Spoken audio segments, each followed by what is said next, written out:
কথা বলতে হবে। এই করে হ্যাঁ বলো। কথা বলবো।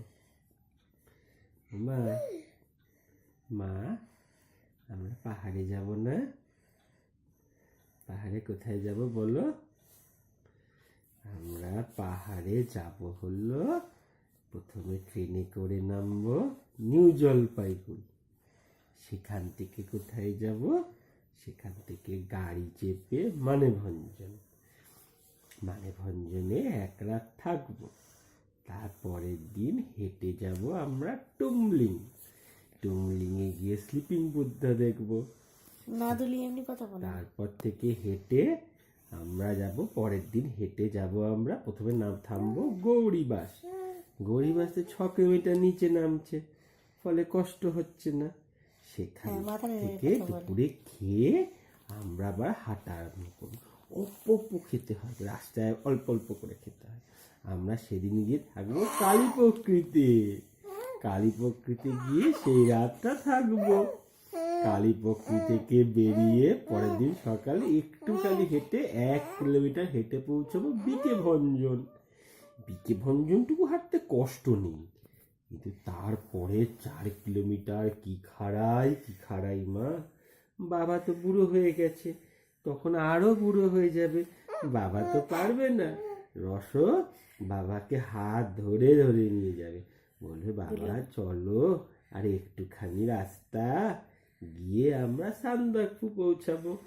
সান্দাকফু পৌঁছে সেই রাত থাকবো।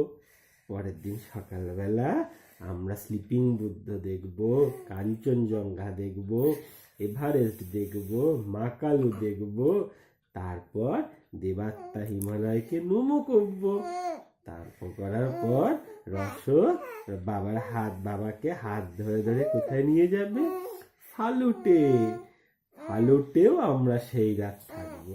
পরের দিন সকালবেলা ফালুট থেকেও আমরা দেখবো। তারপর দেবাত্মাকে নমস্কার করে বাবাকে হাত ধরে ধরে নিচে নামিয়ে আনবে। নিচে মাঝখানে একদিন কোথায় থাকতে হয়? রামমামই বোধহয় থাকতে হয় মা। রামমামা এক রাত থাকবো। পরের দিন শিরিখোলায় নামবো। শিরিখোলা থেকে গাড়ি চেপে একেবারে শিলিগুড়িতে সোনামার বাড়িতে তো মা থাকবে। রসগোল্লার পটলামাকে তো আমরা সামনে নেব না। তারপর রসগোল্লার বাবা, রসগোল্লার পটলামা বাড়ি চলে আসবে, তাই না? তারপর রসগোল্লার বাবা কত দূর যাবে, নিয়ে যাবে বাবাকে। বাবা তো বুড়ো, হাঁটতে পারে না, চলতে পারে না। হাত ধরে ধরে বাবাকে নিয়ে যাবে হিমালয়ের রাস্তায় পথে বাবাকে নিয়ে যাবে, তাই না? বাবা বুড়ো হয়ে যাবে, বাবা তো হাঁটতে পারবে না, চলতে পারবে না। বাবাকে হাত ধরে ধরে পাহাড়ে নিয়ে যাবে।